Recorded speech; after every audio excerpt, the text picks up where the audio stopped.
December একটি তারিখ, একটি অনুভূতি, একটি চেতনা। ৭১-এর মুক্তিযুদ্ধে রক্তস্নাত সংগ্রামের মধ্যে দিয়ে যে বিজয়ের সূচনা, তা যেন এবার আরেক নতুন অধ্যায়ের জন্ম দিল। ২৪ সালের ছাত্র জনতার আন্দোলনের ফলস্বরূপ বাংলাদেশের মানুষ এবার উদযাপন করছে ৭১ পরবর্তী আরেক মহান বিজয়। এই উপলক্ষে তারকারা তাদের উচ্ছ্বাস, শ্রদ্ধা এবং দেশপ্রেম প্রকাশ করেছেন সামাজিক যোগাযোগ মাধ্যমে। সঙ্গীত শিল্পী আসিফ আকবর তার হৃদয়ের অনুভূতি প্রকাশ করে লিখেছেন, সালাম বাংলাদেশ, সকল বীর মুক্তিযোদ্ধার প্রতি বিনম্র শ্রদ্ধা, সবাইকে মহান বিজয় দিবসের শুভেচ্ছা, ভালোবাসা অবিরাম।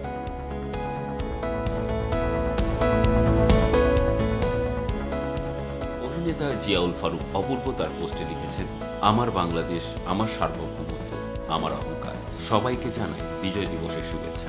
এছাড়া শবনম ফারিয়া তার পোস্টে লিখেছেন, এই দেশের মানুষ চিরকাল গর্ববোধ করবে যে দিনটির জন্য, আজকে সেই দিন ১৬ ডিসেম্বর। বিজয়ের আনন্দের দিনে গভীর কৃতজ্ঞতা ও শ্রদ্ধা স্মরণ করছি দেশের স্বাধীনতার জন্য জীবন উৎসর্গকারী বীর সন্তানদের। সাভারে জাতীয় স্মৃতিসৌধে সকাল থেকে শ্রদ্ধার মিছিল।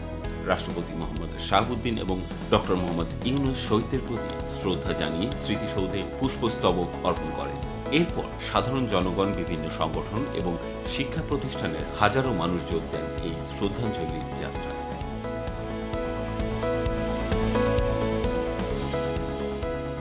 বছরের দ্বিতীয় বিজয় দিবস উদযাপন যেন নতুন ইতিহাস রচনা করল।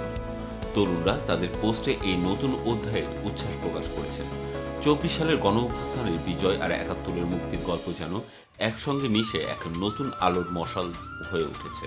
তাই তো এবারের বিজয় দিবস পালিত হচ্ছে সম্পূর্ণ ভিন্ন আবহে।